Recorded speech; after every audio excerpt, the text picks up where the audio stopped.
Good morning students. The topic of today's module is eradication of hunger. India's population in 1951 was 361 million and the growth rate was 1.3% per annum. But in 1961, the population rose to 439 million and the growth rate was 2.16% per annum. In 1981, it rose to 683 million with a growth rate of 2.46%, and in 1991 it was 843 million with growth rate of 2.38%. In 2001, 1027 million with a growth rate of 2.13%. The exponential growth rate of population as mentioned by the data sheet of SCAP was 1.5% per annum in 2002.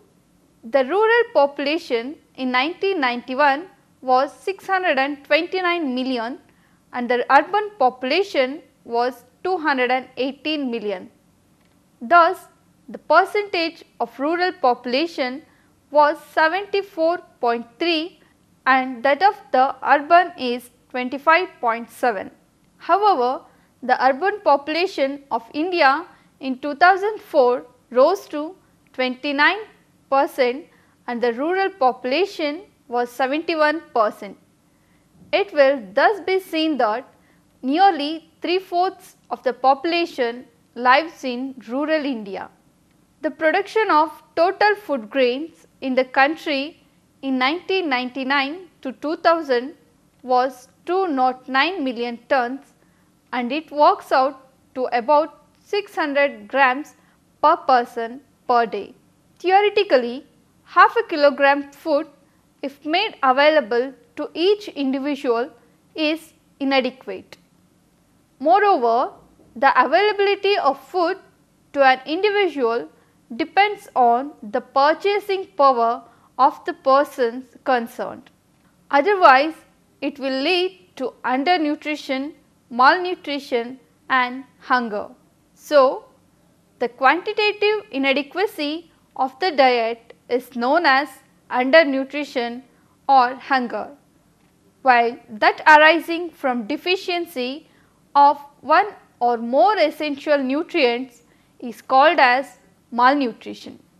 One of the great unsung global achievements of the second half of this 20th century has been the world's extraordinary success in raising global food production. While the global population has doubled to over 6 billion people in less than 50 years, average per capita food consumption has risen from about 2,350 to 2,800 kilocalories per day, with the fastest increase in both food output and consumption occurring in developing countries.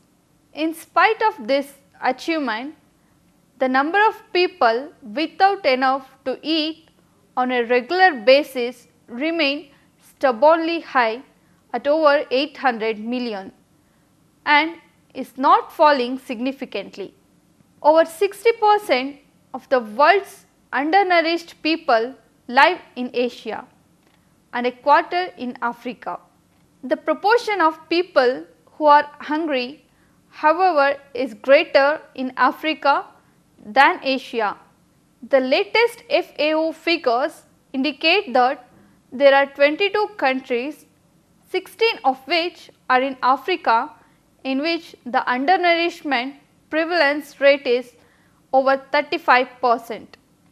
Much of the global growth in food production has come from small scale farmers, especially in Asia.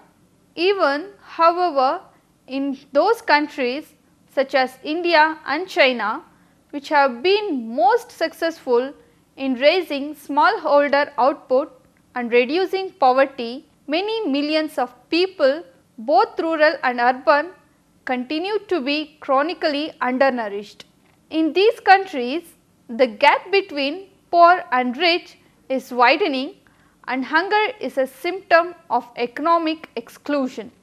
The disturbingly slow rate of progress in reducing the number of undernourished persons worldwide suggests that the measures now being taken to cut hunger are either not right ones or that they are simply not being applied sufficiently, boldly and on a large enough scale to have a significant impact.